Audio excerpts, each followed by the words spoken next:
अरे आप लोग यहाँ क्या बैठ गया, मुझे ब्लॉग बनाना है इधर। भागो। तो हम भी आपके साथ ब्लॉग बनाएंगे आज, आप रोज बनाएंगे और हम भी बनाएंगे आपके साथ। अच्छा, बैठोगे आप सब लोग मेरे साथ? जी जी। नाज़रीन आदाब, मैं शफीक कुरैशी आप सभी को अपनी चैनल कश्मीर शोबिज़ में खुशामदीद कहता हूँ। अपने छोटे मोटे दोस्तों के साथ आज ये जिद कर रहे हैं कि हम भी बैठेंगे ब्लॉग में आपके साथ। तो जैसा कि आप जानते हैं कि जो फेस्टिवल चल रहा है एकेडमी का, उसमें आज तकरीबन चौथा प्ले था। और आज का जो प्ले था वो कश्मीर के मशहूर राइटर फयाज़ दिलबर ने लिखा था और उसके हिदायतकार थे डॉक्टर अयाश आरिफ, जो एक जाना माना नाम है कश्मीर में। तो पता आज जैसा कि हम बिज़ी हैं शादी में, अब प्ले शुरू होने वाला था 3 बजे। अच्छा। यहाँ पे खाना शुरू होता है तकरीबन 3:30-4। सही। अब हम परेशान कि हमें तो बुलाया है डॉक्टर अयाश आरिफ ने भी, फयाज़ साहब ने भी, तो जाना है ज़रूर। तो मेरे दोस्त अमीन भट्ट साहब वो मुझे फ़ोन कर रहे हैं, क्या कैसा प्रोग्राम रहेगा, कब यहाँ पे खाना होगा।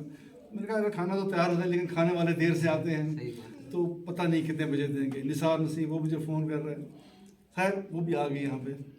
तो हमने कहा अब प्ले तो ज़रूरी देखना है, फिर चाहे खाना मिले ना मिले हम चले जाते हैं। हम उठे और चले गए टाइगर हॉल। तो टाइगर हॉल जब हम पहुँचे तो 3 बज चुके थे, 3, सवा 3, 10 पे हम पहुँचे। प्ले स्टार्ट हो गया था? नहीं, अभी प्ले स्टार्ट नहीं हुआ था। तो वहाँ पे देखा कि काफ़ी गाड़ियाँ हैं आज। अच्छा। जैसे कल रश था ऐसे आज भी रश था। कल अमीन भट्ट का नाम सुन के लोग आए थे, आज डॉक्टर अयाश आरिफ उसका नाम है, और फयाज़ दिलबर उसका भी एक नाम है। तो उनके काफ़ी गेस्ट आए थे, तो इसलिए गाड़ियाँ ही गाड़ियाँ थी वहाँ पे। तो अंदर जाके देखा तो काफ़ी जो हमारी सोसाइटी के इज्जत लोग हैं, ख़ासकर राइटर्स हैं, वो आए थे, और जर्नलिस्ट काफ़ी थे। काफ़ी जर्नलिस्ट ऑलरेडी बैठे हुए थे इसमें हॉल में। और जो हमारे अच्छे राइटर्स हैं, जो डॉक्टर नज़ीर मुश्ताक है, गुलाम नबी शाहिद है, प्रोफेसर नासिर मिर्ज़ा थे, बहुत लोग थे। तो मुझे अच्छा लगा, क्योंकि अक्सर हम चाहते हैं कि लोग आएँ, लेकिन लोग आते नहीं हैं, हॉल खाली होता है। तो कल भी और आज भी मुझे खुशी हुई कि लोग आए हैं प्ले देखने के लिए। तो फिर प्ले शुरू हुआ। हमारे एक दोस्त, मरहूम दोस्त थे, अल्लाह उन्हें जन्नत नसीब करे, सिंगर थे वो, फराज साहब। तो उनकी बिटिया है अनिका फराज, वो एंकरिंग कर रही थी।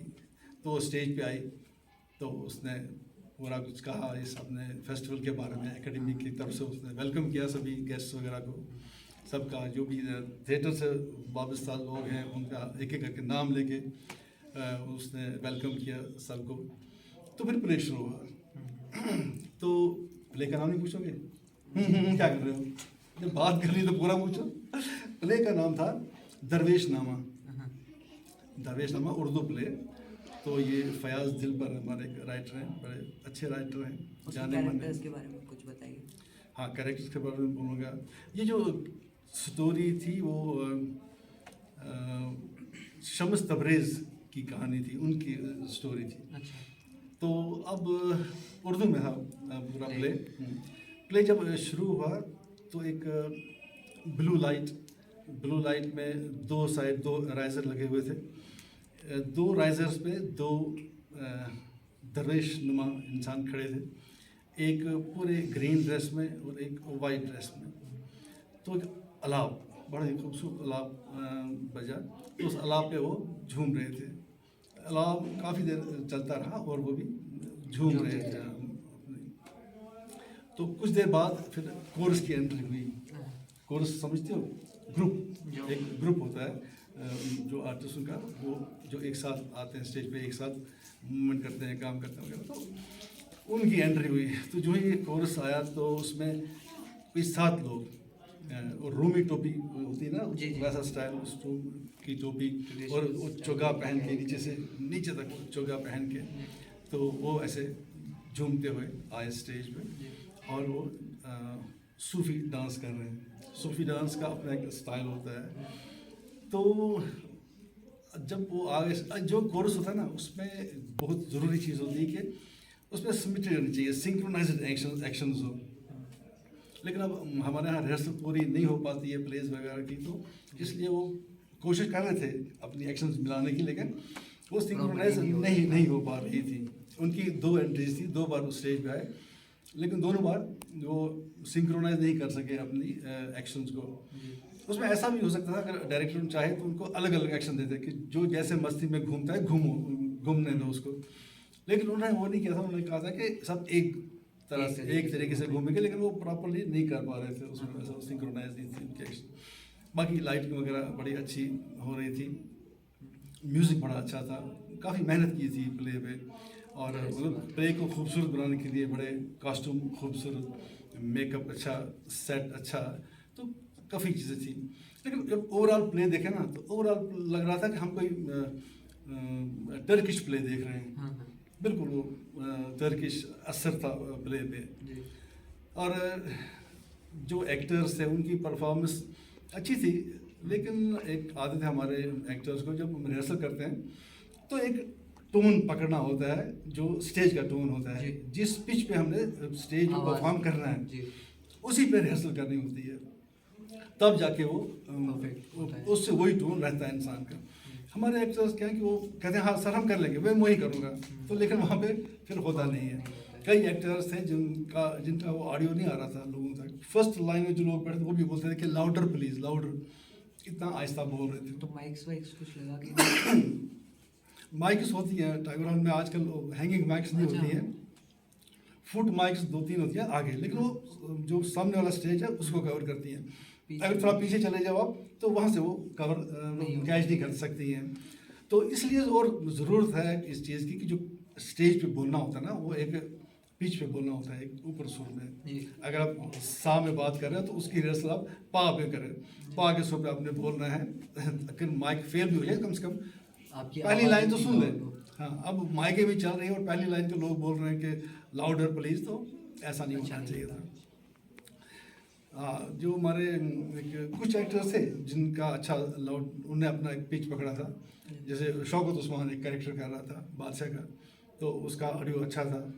और काजी फैज़ हमारे बड़े सीनियर मोस्ट एक्टर हैं, तो इस एज में भी उनकी जो एनर्जी है वो देखने के काबिल है।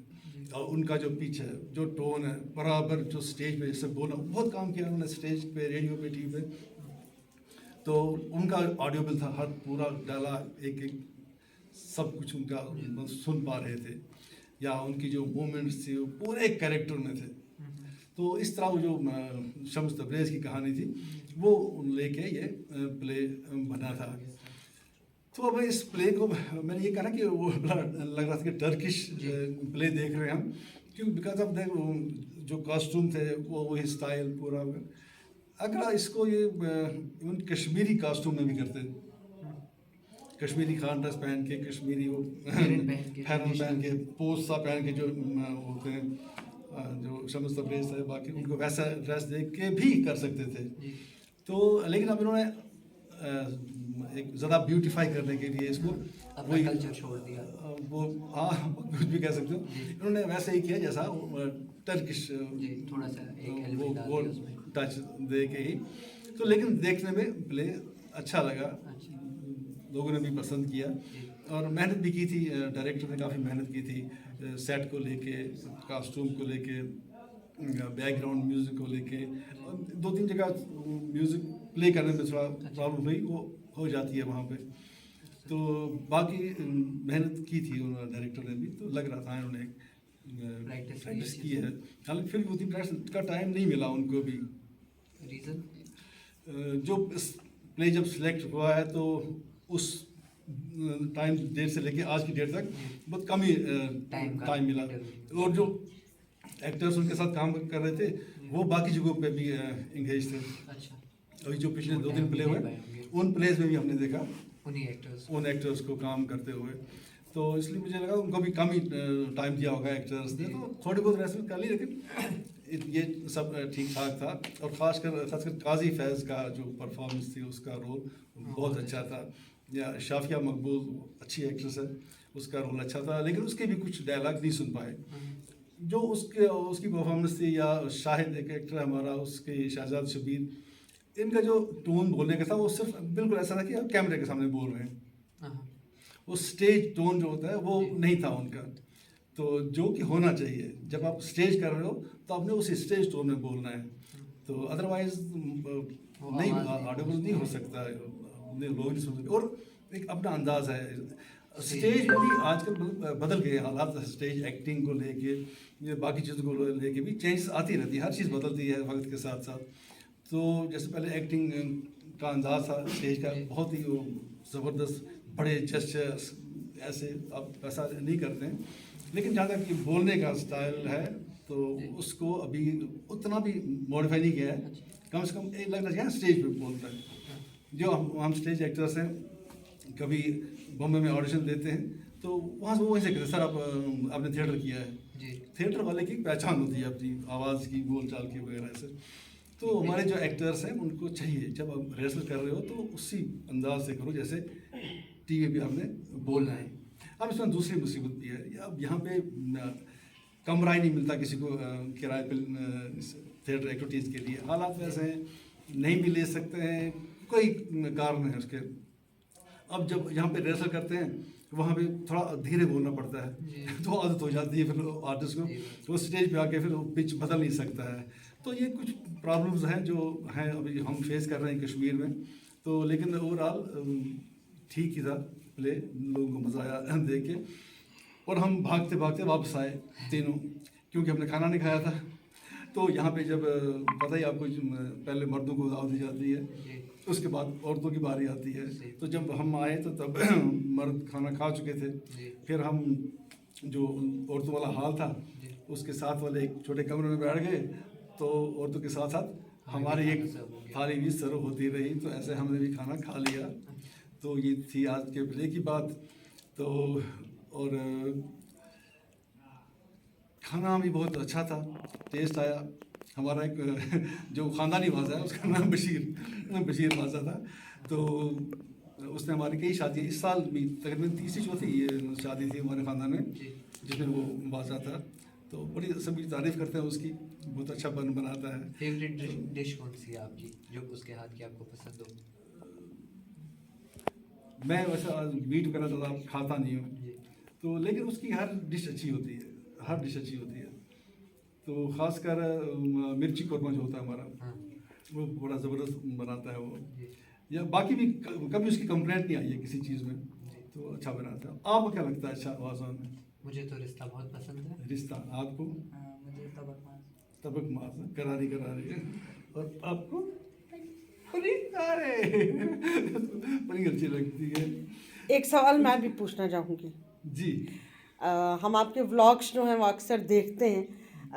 आज आपके इस व्लॉग में बच्चे आपके साथ बैठे हैं, हाँ। तो मैं ये जानना चाहती हूँ कि जो हमारे सीनियर एक्टर्स थे, अब वो कुछ लोग हैं जो काम नहीं कर पाते हैं, तो नए लोगों के लिए आप क्या कर रहे हैं as stage actor, director, producer? जितने बच्चे हैं क्या उनको आगे लाने के लिए आप कोई ऐसे वर्कशॉप्स करते हैं? क्योंकि बच्चे जो हैं वो हमारा आने वाला मुस्तकबिल हैं, तो क्या करते हैं आप उनके लिए? देखिए, अच्छा क्वेश्चन पूछा आपने। इस साल जो छोटी छोटी कोशिशें होती हैं, जैसे छोटे छोटे थिएटर ग्रुप्स हैं, उनमें नए लोग आते हैं तो उनको एक्टिंग सिखाई जाती है, रोल दिया जाता है, वो एक चीज़ है। दूसरा, यहाँ पे इस साल 3 बहुत बड़े वर्कशॉप हुए जिसमें मतलब नेशनल लेवल के टीचर्स आए, फैकल्टीज आए। MK रैना जैसा डायरेक्टर आया, उसने यहाँ पे एक ये वर्कशॉप किया जिसमें government degree college Haiderpura degree college है, तो वहाँ पे वो मुनक़्क़द किया गया। तो वहाँ के जो बच्चे थे, लड़के लड़कियाँ, तो उन्होंने पार्टिसिपेट किया और फिर उन्होंने एक छोटा मोटा प्ले बनाया, तो वो भी स्टेज हुआ। तो इस तरह एक ये कोशिश थी। दूसरी मुश्ताक अली अहमद ख़ान है, तो उन्होंने भी अभी क्लस्टर यूनिवर्सिटी में एक वर्कशॉप किया ऐसे नए बच्चों के लिए, जो भी नए अभी स्टूडेंट्स हैं। क्योंकि जब नए बच्चे देखते हैं कुछ होता स्टेज में, तो उनमें भी वो स्टिमुलेट हो जाते हैं कि मैं भी ये कर सकता हूँ, मैं एक्टिंग कर सकता हूँ, या यार मैं कुछ लिख सकता हूँ, मैं गा सकता हूँ। तो ये 2 चीज़ें। और तीसरी चीज़ देखिए, जब हम स्टेज करेंगे, एक्टिंग वैक्टिंग तो ठीक है, लेकिन हमने स्टेज क्राफ्ट की ज़रूरत होती है। सेट कैसे बनाना है, मेकअप कैसे करना है, लाइटिंग कैसे करनी है। आजकल इफेक्ट्स होते हैं, म्यूजिकल इफेक्ट्स कैसे यूज़ करना है, उसके लिए यहाँ पे एक दफ्तर खोला हुआ है इसने national school of drama hall में, एक ऑफिस यहाँ पे लिया है। तो जहाँ पे गुलजार अहमद गनाई हमारे एक दोस्त हैं, वो उसके कोऑर्डिनेटर हैं। तो उन्होंने इस साल एक वर्कशॉप किया, उसमें भी जो हमारे फैकल्टी मेंबर्स थे बाहर से आए थे, तो उन्होंने ये चीज़ें सिखलाई वहाँ पे। वहाँ पे एक्टिंग नहीं सिखाई गई, वहाँ पे लाइटिंग कैसे करते हैं, सेट कैसे बनाते हैं, मेकअप कैसे करते हैं, टेक्निकल सपोर्ट, स्टेज क्राफ्ट, ये सब लेके तैयार किया गया लोगों को। तो इस तरह काम हो रहा है। आप सेटिस्फाई हो गई? जी जी जी। तो चलिए नाज़रीन, आपसे भी इजाज़त देते हैं, कल और बात करेंगे। कल तक के लिए शब बखैर।